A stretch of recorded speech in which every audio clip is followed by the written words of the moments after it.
वालेकुम एवरीवन, मैं हूं आपकी होस्ट ईमान चौधरी और आपको वेलकम करूंगी आज के show rise and shine with बहरिया में। आज की सुबह बहुत ही खूबसूरत है, इस्लामाबाद का मौसम बहुत ही सुहाना है और लोग बहुत एंजॉय करें। इसी मौसम को मद्देनज़र रखते हुए मैं चाहती हूं कि आज का दिन, आपका दिन, हमारा दिन जो है वो बहुत ही अच्छा और बेहतरीन गुजरे। प्रोग्राम को स्टार्ट करते हैं। दानिश्वर कहते हैं कि छोटी उम्र में किया हुआ इश्क इंसान कभी फरामोश नहीं कर सकता। इसी बात को जहन में रखते हुए जो हमारे गेस्ट हैं, उन्होंने छोटी सी उम्र में फ़न और क्रिएटिविटी के साथ इश्क किया और वो उस काम के साथ 45 सालों से वो माशाल्लाह बहुत अच्छा काम करें और बहुत ही जोशो खरोश से अभी भी वो काम कर रहे हैं।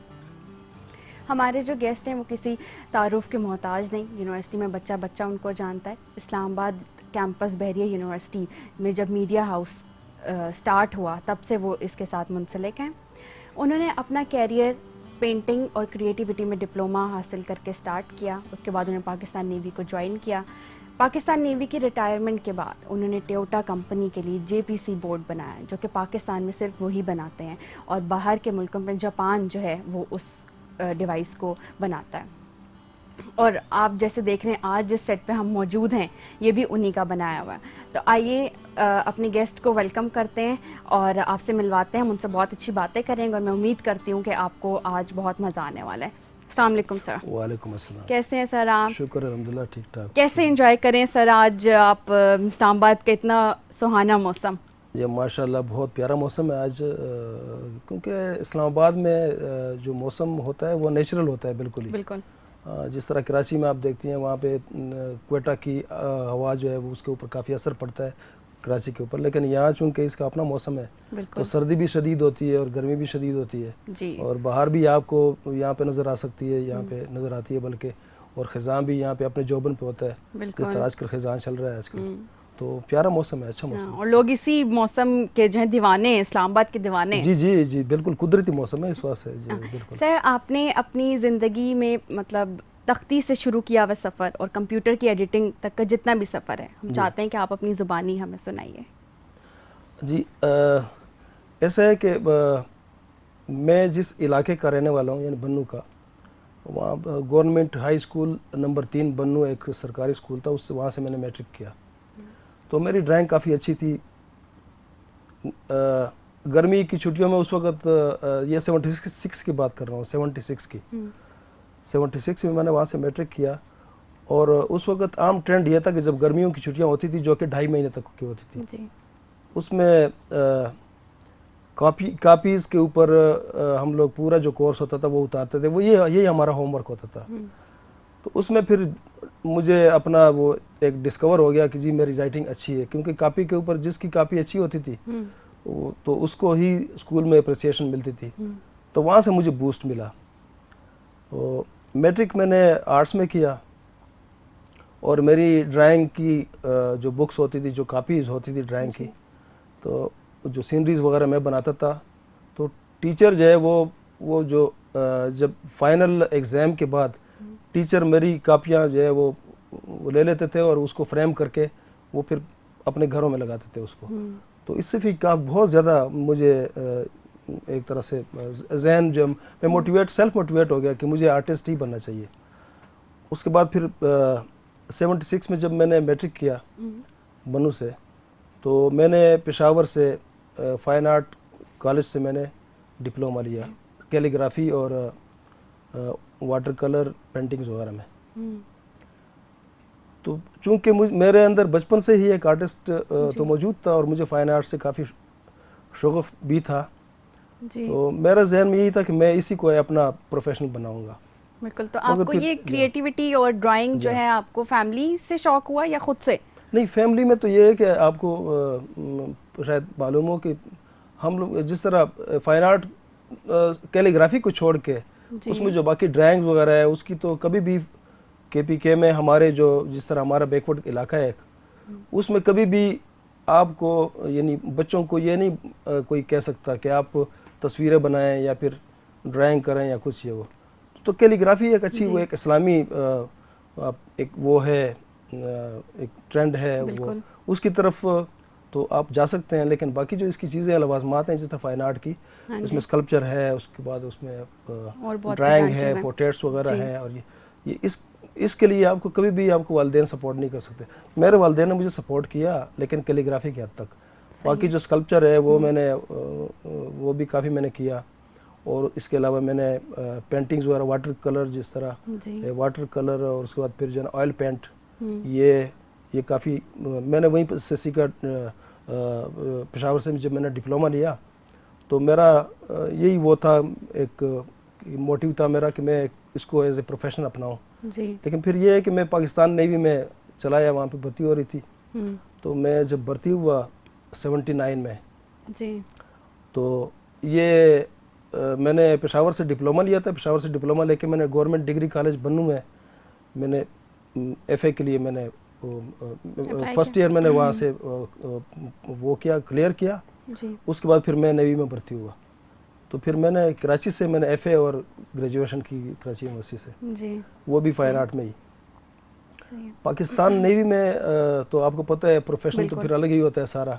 मेरा प्रोफेशन जो था वो नेवल पुलिस था, और ये एक बड़ा हार्ड वर्क था। और दूसरा जो फाइन आर्ट आप देख लें, ये एक बहुत ही सॉफ्ट वो होता है, सॉफ्ट प्रोफेशन है। कैसे आपने मतलब आपका दिमाग इतना क्रिएटिव था, तो पाकिस्तान नेवी में जब आप गए तो वहाँ पे तो बड़े स्ट्रेट माइंड के लोग होते हैं, कैसे आपने वहाँ पे सरवाइव किया? पाकिस्तान नेवी में भी मैंने इसको फाइन आर्ट को पाकिस्तान नेवी के फ़ायदे के लिए, एडवांटेज के लिए मैंने इस्तेमाल किया काफ़ी। जैसे हमारे पाकिस्तान नेवी में एक एनुअल राउंड्स होती हैं जी, कमांडर कराची और ये जो बड़े हमारे ऑफिसर्स हैं वो साल में एक दफ़ा यूनिटों को तैयार करते हैं। उसके बाद फिर रिनोवेशन होती है, पेंटिंग्स वगैरह होती है, और वाइट वॉश भी होता है, जो भी चीज़ है, चाहे वो आप पार्ट लेते थे। जी, उसको जो है वो तैयार करते हैं। तो उस हवाले से फिर मैं पेंटिंग भी बनाता था उनके लिए, साइन बोर्ड भी बनाता था। तो मैंने इस फाइन आर्ट को उस तरीके से मैंने वो किया, एक अपनी वो एक ख्वाहिश पूरी की मैंने इस तरह, और ये रिटायरमेंट तक चलता रहा ये। अच्छा, ठीक है। तो आपको काफ़ी मुश्किलात का सामना करना पड़ा होगा। नॉर्मली जो है कोई भी बंदा फोर्सेस में होता है तो उनका एक स्ट्रेट माइंड होता है, तो आपका तो बहुत डाइवर्स माइंड था। तो वहाँ पे किस तरह आपने पाकिस्तान नेवी में सरवाइव किया? नहीं, मैंने जिस तरह पहले अर्ज़ किया आपको कि मैंने अपने जो फौजी प्रोफेशन था मेरा, जो नेवी का प्रोफेशनल था, उसके ऊपर कभी भी इसको असरअंदाज होने नहीं दिया, बल्कि मैंने उसको, इस फाइन आर्ट को उसके बेनिफिट के लिए इस्तेमाल किया। कि जैसे बहुत सारी चीज़ें आप जब एक यूनिट की तैयारी होती है, करते हैं, उससे कमांडिंग ऑफिसर या फिर बड़े जो सुपीरियर अथॉरिटीज़ होती हैं उनकी विज़िट के लिए जब तैयार करते हैं तो बहुत सारी चीज़ों की ज़रूरत पड़ती है। वहाँ पे पेंटिंग्स भी, ये चीज़ ये कैसी होनी चाहिए, दरवाजे कैसे होने चाहिए, ये इंटीरियर डिज़ाइनिंग भी मैंने की। मैंने उस हवाले से मैंने जिस तरह ऑपरेशन रूम्स के जो बड़े बड़े मैप्स होते हैं वो भी मैंने उनके लिए तैयार किए। जिस तरह ये जो आर्मी की यूनिट है एयर डिफेंस, तो उसका जो सबसे पहले जो ऑपरेशन रूम था मलीर में, उसका जो मैप था वो मैंने बनाया था जी। इस हवाले से मेरी खिदमात ये जो फाइन आर्ट था वो ये मैं वहाँ पे इस्तेमाल करता रहा मैं। सही। तो आप सेट डिज़ाइनिंग और इंटीरियर में काफ़ी आपका जो है शौक रहा है? जी बिल्कुल, जी बिल्कुल। मेरे पास काफ़ी मशीन, मेरे पास सेट डिज़ाइनिंग के हवाले से सारी मशीनें घर में पड़ी हुई है, मैंने खुद बनाई है वो, मॉडिफिकेशन करके बहुत सारी मशीनें। जिस तरह मैंने अब मेरे अंदर एक चीज़ है कि मैं जिस काम को करने की ठान लेता हूँ ना, तो वो फिर हर सूरत कर लेता हूँ मैं उसको। खुदा का लाख लाख शुक्र है, अल्लाह ताला ने मुझे डाउन नहीं होने दिया। तो मैंने मशीनें बनाई और उसके बाद फिर उसको इस्तेमाल किया अपनी उन चीज़ों के हवाले से, सेट डिज़ाइनिंग के हवाले से। रिटायरमेंट के बाद मैंने ARY के लिए भी सेट डिज़ाइनिंग की कराची में, और इसके अलावा मैंने टोयोटा के लिए एक बोर्ड बनाया था जो कि जापान में बनता है या फिर पाकिस्तान में मैं ही बनाता हूँ, और मुझे उसके लिए तकरीबन दुनिया के 3-4 कंट्रीज से ऑर्डर भी आए थे। बिल्कुल। तो उस बोर्ड को कहते हैं जॉब प्रोग्रेस कंट्रोल बोर्ड। अगर आपको कभी इस्लामाबाद में टोयोटा इस्लामाबाद जाना हुआ जी, तो वहाँ आप देख सकती हैं जो टोयोटा इस्लामाबाद मोटर्स के अंदर जो सर्विस डिपार्टमेंट है, सर्विस काउंटर के पीछे वो बोर्ड अब भी लगा हुआ है एक्रेलिक का। जहाँ तो उसमें मेरे पास जो उसमें जो एक यूनिक चीज़ है वो ये है कि मैंने एक्रेलिक वेल्डिंग टेक्नोलॉजी ये मैंने सीखी थी। और ये यानी आप लोगों के जहन में तो ये कंसेप्ट है कि सिर्फ लोहे को ही वेल्ड कर सकते हैं जी जी। लेकिन मैं प्लास्टिक को भी, एक्रिलिक को भी वेल्ड कर सकता हूँ मैं। सर आप जो ये मशीनों का जिक्र कर रहे हैं तो ये आपने खुद से मॉडिफाई की मशीनें बनाना? जी हाँ, ये मैंने खुद मॉडिफाई की हैं और अपने रिक्वायरमेंट के हिसाब से मैंने उसको सेट किया है। वह मशीनें तो ऑलरेडी मार्केट में मिल जाती हैं कि जो मैंने इस्तेमाल की हैं, मगर एक मशीन की जो रिक्वायरमेंट होती है, जिस तरह मेरी रिक्वायरमेंट के हिसाब से, जो JPCB है उसकी रिक्वायरमेंट के हिसाब से कि कौन सी मशीन कहाँ पे लगनी है और कितनी साइज़ इसकी, जिस तरह कटर है या उसका क्या साइज़ होना चाहिए और किस तरह ये एलिवेशन क्या, उसके फीचर्स क्या हैं। चूँकि ये जो डिज़ाइन मैं बनाता हूँ ये ज्योमेट्रिकल है टोटली, तो इसके लिए मशीनों की एलिवेशन वगैरह और ये वो भी सारी सेट करनी पड़ती हैं। तो वो मैंने सारी मशीनें खुद ही एक जगह पे, जिस तरह एक टेबल है उस पर 2-3 लगा के अपनी रिक्वायरमेंट के हिसाब से। तो आपने और किस किस्म की मशीनें आपने बनाई हैं? मेरे पास एक्रिलिक कटर मशीन है, मेरे पास मोल्डिंग की मशीन है एक्रिलिक की, मेरे पास जिस तरह लसानी वगैरह है इसकी मोल्डिंग वगैरह कटिंग इसकी मशीन है, और इसकी जो है स्मूथनेस के लिए, जो एक्रिलिक की स्मूथनेस के लिए ना मशीन है। उसके बाद पॉलिशर है मेरे पास उसके बाद फिर ड्रिल मशीन वगैरह, बाकी बहुत सारे लॉट ऑफ मशीन्स हैं, बहुत सारी हैं। जी हाँ। सर आप वैसे जैसे पठान फैमिली से बिलोंग करते हैं तो पठानों में तो बहुत रिस्ट्रिक्शंस होती हैं, तो आप जब इस फील्ड में आए तो आपके पेरेंट्स ने आपको मना किया, सपोर्ट किया? नहीं, वो तो ये जो मशीन या ये इस हवाले से तो उन्होंने कोई वो नहीं किया। मेरे वालिद साहब तो और वालिदैन तो तकरीबन अरसा फौत हो चुके हैं, लेकिन फौतगी से पहले, जब मैं शादी से पहले बल्कि मुझे वहाँ पे ये रिस्ट्रिक्शन हो सकती है कि आप पेंटिंग किसी की तस्वीर क्यों बना रहे हैं जी, या फिर ड्राइंग क्यों कर रहे हैं या खुद, लेकिन कैलीग्राफी के हवाले से ना कोई रिस्ट्रिक्शन नहीं है। आपको वो तो पूरा सपोर्ट किया उन्होंने? जी, सपोर्ट है वहाँ से। ठीक है। आप जब ये सारा आपने काम स्टार्ट किया उसके बाद आपने पाकिस्तान नेवी को ज्वाइन किया, तो KPK से कराची में जाके रहना तो आपके लिए तो मसला हुआ होगा, मतलब वहाँ का कल्चर बिल्कुल डिफरेंट, यहाँ का डिफरेंट, तो कैसा एक्सपीरियंस रहा आपका कराची का? नहीं, कोई ऐसी इतना नुमाया कोई फ़र्क नहीं होता, लेकिन यही फ़र्क है कि कराची चूँकि बहुत मॉडर्न शहर है, बड़ी बड़ी बिल्डिंग्स वगैरह, और ये इस हवाले से तो चलो थोड़ा सा एक महसूस होता था कि जी फ़र्क है, लेकिन बाकी तो कल्चर में एज सच कोई इतनी ज़्यादा खाने पीने के लिहाज से वहाँ पे तो मतलब कराची में सही मिर्च मसालों वाले खाने, तो आपको इस तरह का फूड पसंद करते थे?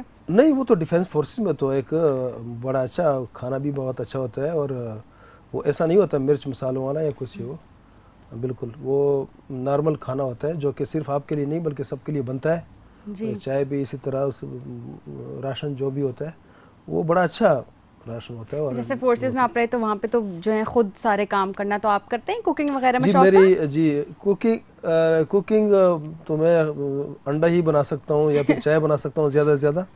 जी हाँ। और हमारी पठानों की एक और दो जो है वो हैं खाने हैं, एक हलवा और एक पेंडा। ये पेंडा कौन सी डिश है?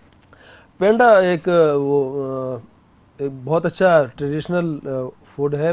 स्वीट है? नहीं, स्वीट नहीं है, ये होता है कौरमा ही है। अच्छा। कौरमा होता है, लेकिन उसमें फिर ये है कि उसमें ज़रा शोरबा ज़्यादा होता है, और एक बड़े बर्तन में डाल के उसमें रोटियां तोड़ तोड़ के डालते हैं, और गोश्त भी होता है उसके साथ। उसके बाद फिर 3, 4, 5, 6 बंदे जितने भी गैदरिंग, वो सारे वो पठान कल्चर होता है कि सब मिल के खाते हैं उसको। जी हाँ, बिल्कुल, उसको पेंडा कहते हैं। और ये बहुत ही यहाँ मशहूर हो चुका है, बहुत ज़्यादा। यहाँ इस्लामाबाद में मिल रहा है आजकल, यहाँ G11 में, मरकज़ में। जी, शाह साहब से बातें तो चलती रहेंगी और मैं तो बहुत एंजॉय कर रही हूँ, और आई होप आप लोगों को भी मज़ा आ रहा होगा। तो एक लेते हैं शॉर्ट सी ब्रेक।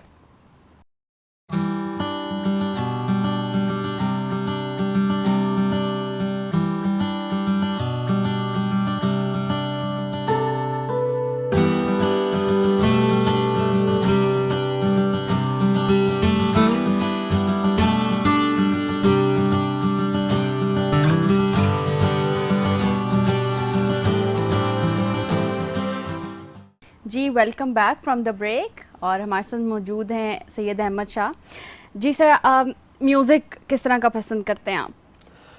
म्यूज़िक बहुत मैं वेस्टर्न भी और पाकिस्तानी भी पसंद करता हूँ।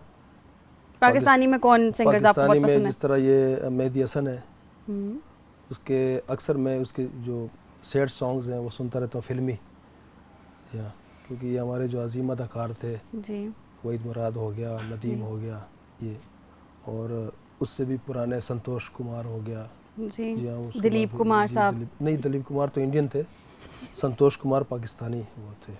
या और सबिया वगैरह, इनकी मैं फिल्में भी बड़े शौक से देखता हूँ कभी कभी। तो आप थोड़ा गुनगुना सकते हैं हमारे लिए, हमारे व्यूअर्स के लिए? इस वक्त तो आपको पता है कि साहब बहुत सारी मतलब तैयारी करके आनी पड़ती है, गला वगैरह थोड़ा सा इसके लिए ना सर, कोई वो, एक लाइन आपकी क्योंकि बहुत फेवरेट। देसी घी खाना पड़ता है, या फिर जो है वो मेरा ख्याल सर है। कोई आपकी एक लाइन कोई बहुत पसंद हो, आपको बहुत सुनते हो वो? अच्छा, ये मेहदी हसन का एक गाना है, जी उसके सिर्फ मैं 2 बोल बोल सकता बिल्कुल, हूँ। इरशाद। हम चले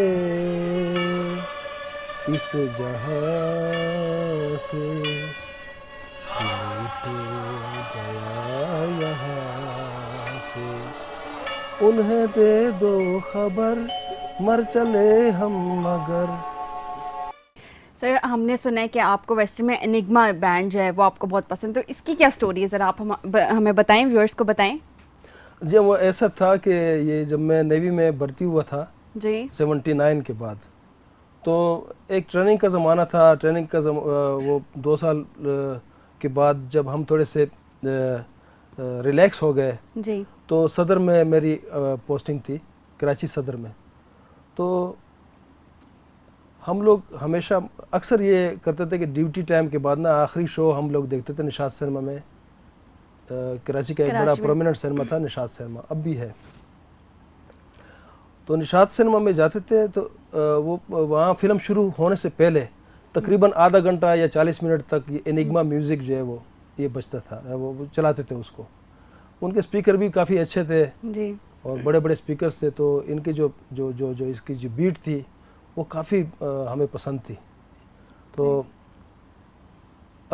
कभी कभी ऐसा भी होता था कि हम लोग फिल्म देखे बगैर ही आ जाते थे, म्यूज़िक सुनने के लिए वहाँ जाते थे। तो आपको एनिग्मा इतना जी हाँ, पसंद था वो इतना म्यूजिक? पसंद था बिल्कुल। एनिग्मा जो है वो, इसकी बीट भी बहुत अच्छी थी, इसकी स्पेशली इसकी जो है वो रिटर्न टू इनोसेंस, ये जो इसका जो एक सॉन्ग है जी ये बहुत ज़्यादा वो लगाते थे। जी तो फिर उसके बाद फिर मैंने उस वक्त तो कैसेट्स होती थी, तो बिल्कुल। मैंने कैसेट भी ले ली, मैंने उसके बड़े स्पीकर भी ले लिए। तो हम लोग फिर बैरक में भी सुनते थे उसको बाद में। अब भी मैं सुनता हूँ एनिग्मा, तो ऐसा है कि मैं उसको अब भी सुनता हूँ, इनिया एनिग्मा ये सारा। सर पाकिस्तान नेवी में जब आपने ज्वाइन किया तो उसके बाद आपने ये आर्ट जो आपके पास ये एक हुनर था, तो आपने ये छोड़ दिया या इसको कैरी रखा? क्योंकि ये तो बहुत ज़्यादा इसमें प्रैक्टिस चाहिए होती है, तो आपने इसको किस तरह मैनेज किया? आपको मालूम है कि ये जो फनकार बंदा होता है, जी वो फन जो जो जो उसका शुगल होता है अक्सर वक्त का, जी आम टाइम का जो शुगल होता है वो अगर उसको अब टेलीफोन पे वो बैठा होगा, एक कान में फ़ोन होगा, एक हाथ से दूसरे हाथ में ना कोई ड्राइंग, कोई पेपर के ऊपर कुछ तस्वीरें खींचता रहेगा, लकीरें खींचता रहेगा वो। जी इस तरह ये जो एक ये खुदा दाद फ़न है ये, और इसकी रियाजत भी खुद ब खुद होती रहती है। लेकिन क्योंकि ये तो मेरी नस नस में शामिल था ये। बिल्कुल, आपको शौक था जी हाँ इसका? बिल्कुल हाँ। तो जब मैं नेवी में था जी तब भी मैं फिर ये ज़ाहिर है, जिस तरह मैंने आपको पहले बताया कि मैं नेवी के बेनिफिट के लिए भी इसको इस्तेमाल करता था, राइट जैसे साइन बोर्ड्स वाला के हवाले से, या कोई आपको फर्स्ट के आपसे कोई मशवरा रहता कि यहाँ पे क्या होना चाहिए, किस तरह का साइन बोर्ड होना चाहिए, तो मैं फिर मशवरा देता था कि यहाँ पे इस तरह साइन बोर्ड होना चाहिए, यानी आपने अपनी ये क्रिएटिविटी गेट इस तरह होना वहाँ पे चाहिए, भी दिखाई? क्रिएटिविटी वगैरह सारा। जी इवन ये कि गमले वगैरह की का स्टाइल क्या होना चाहिए, ये टेबल, दफ्तर के टेबल वगैरह किस तरह होने चाहिए, ये अदर देन प्रोफेशन के। ये नहीं है कि इसकी वजह से मेरी प्रोफेशन जो है ना वो मैं कमज़ोर था या कुछ, जी। जो नेवी का प्रोफेशन था, नहीं, ये एक एक्स्ट्रा एक्टिविटी थी ना, मतलब आप इसको एक्स्ट्रा ऑर्डिनरी वो कह सकते हैं आप उसको। उसके बाद जब मैं रिटायर हो गया जी तो फिर इसको मैंने, क्योंकि ये अंदर मुझ में मौजूद था, जी तो मैंने इसको बाहर निकाला, मैंने अपने लिए जगह सेट की, ठीक है, मैंने एडवर्टाइजिंग एजेंसी बनाई, मैंने ज्वाइन भी की पहले एडवर्टाइजिंग एजेंसी, और उसके बाद फिर मैंने खुद अपने लिए बनाई। अच्छा। मेरी एग्जीबिशन भी एक पेंटिंग की हो चुकी है अपनी। मैं वाटर कलर पेंटिंग भी करता हूँ और पेंट Great. जो है ऑयल पेंट ये भी मैं जी। वो करता हूँ। अच्छा, इसके अलावा स्कल्पचर भी मैंने चूँकि किया है, डिप्लोमा मैंने उसका लिया है, जी तो वो जो उसके बुनियादी जो रूल्स रेगुलेशंस हैं जी जी वो तो मुझे आते हैं सारे। बिल्कुल। तो मैंने स्कल्पचर भी किया काफ़ी। जी कराची में जब एक्सपो पहला जी एक्सपो हुआ था, जी तो वहाँ पे मैंने एक नारियल का जो खोल होता है ऊपर, जी उससे मैंने बंदर बना के, उसका जी फेस बंदर का वो बना के, तो वो मैंने एक किसी को दिया तो उसको इतना पसंद आ गया कि उसने कहा जी आप बस बैठ कर ये बनाए जाओ और मुझे देते जाओ। राइट। तो वो मैंने तो जस्ट एक नाइफ जो है ना वो मेरे पास जी था, कटर जो हाँ जी। कटर से बनाना था उसको, कटर से बना के मैंने 20-25 आइटम दे दिए उसको। वो मैंने वैसे ही दे दिया उसको। वो अगले दिन उसने मुझे कहा कि जी मैंने ये उनको 300 पसंद आ रुपए गया। का बेच दिया मैंने। राइट। तो मतलब इस तरीके से ये चीज़ जारी थी सही। मेरी। तो आपने कराची के बाद फिर आप इस्लामाबाद शिफ्ट हुए, तो बहरिया यूनिवर्सिटी का हिस्सा कैसे बने आप? ये ऐसा हुआ कि मैंने ये 2011 में जी कराची के हालात थोड़े ठीक नहीं थे, या जो भी आप कहते हैं, वहाँ थोड़ी हालांकि प्रॉपर्टी मेरी उधर ही थी। जी तो मैंने एकदम फैसला किया कि मुझे इस्लामाबाद शिफ्ट होना चाहिए बच्चों के साथ, क्योंकि मैं इस्लामाबाद बच्चों के लिए बेहतर समझता था। जी तो मैंने सामान बांधा और शिफ्ट हो गया यहाँ पे। शिफ्ट हुआ तो तकरीबन कोई 15-20 दिन, अब मैं यहाँ पे अपना काम एडवर्टाइजिंग के हवाले से आया था कि चलो ये करूँगा।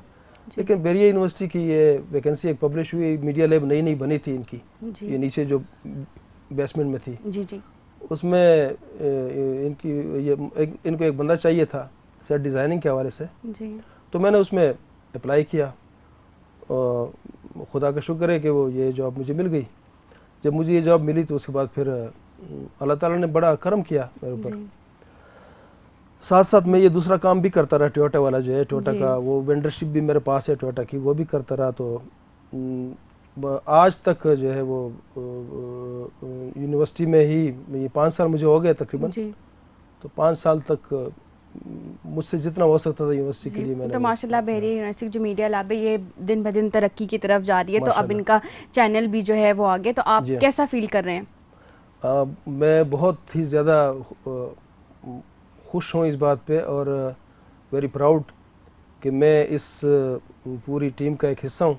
जी और सबसे जो बड़ी जो मुझे जिससे बहुत ज़्यादा रिलैक्सेशन मिलती है मुझे, वो जी ये है कि जब मैं यहाँ पे जब मैं भर्ती हुआ बेरिया यूनिवर्सिटी में ज्वाइन किया मैंने, उस वक़्त एक मीडिया लैब, बहुत ही एक छोटा सा मीडिया लैब था, जी और डिपार्टमेंट भी ज़ाहिर है हम ह्यूमैनिटी सोशल साइंसेज के अंडर थे। जी तो ऐसा कोई ऐसी चीज़ नहीं थी। लेकिन अभी आप देख लें रफ्ता रफ्ता ये सफ़र जो है ना, जब हमने शुरू किया, मीडिया हाउस बना, उसके बाद जी मीडिया स्टडीज़ डिपार्टमेंट अलग हो गया, HOD हमारे अलग हो गए, जी अच्छा अलग आया। उसके बाद फिर जो है ना BUTV बना। बिल्कुल। वहीद साहब ने बहुत ज़्यादा अपने एफर्ट्स जो है ना, वो हम दोनों ही थे। ऐसा दिन भी था कि हम दोनों ही थे। जी तो सख्त गर्मी में फ़ाइलें कभी इधर लेके जाना, कभी जो है वो लेके जाना सर्वे ऑफ पाकिस्तान में, कभी जो है ना वो ये पेमरा में जी। कोई लेके जाना, मीटिंग्स वगैरह इधर उधर, ये वो भाग दौड़। तो आपने काफ़ी मेहनत की जी है हाँ यहाँ पे। बिल्कुल, तो खुदा आप का शुक्र है कि वो फ्यूचर में क्या देखते हैं कि ये चैनल फ्यूचर में क्या आपके ख्याल से होना मुझे, मैं हकीकत में आपको बताऊं कि जी। मुझे लग रहा है कि इंशाल्लाह इंशाल्लाह विद इन खैर 6 मंथ या इस तरह तो मैं नहीं कह सकता, लेकिन विद इन ईयर जी या फिर साल 1.5 साल लगेगा कि ये जो एक्सी ब्लॉक है ये पूरा इंशाल्लाह मीडिया डिपार्टमेंट को ही मिलेगा। मुझे इस इंशाल्लाह। पूरा कंफर्म है जी इंशाल्लाह। हाँ, क्योंकि ये एक मेन ये जो है मीडिया स्टडीज़ डिपार्टमेंट जो है, जी ये मेन डिपार्टमेंट होगा इस यूनिवर्सिटी को चलाने वाला जी। और इंशाल्लाह। आप जैसे जो लोग हैं वो जब अपनी खिदमत देते रहेंगे तो इंशाल्लाह ये जो है तरक्की की तरफ गामजन होता जाएगा। जी हाँ। जी व्यूअर्स, हम बातें तो चलती रहेंगी, एक लेते हैं शॉर्ट सी ब्रेक।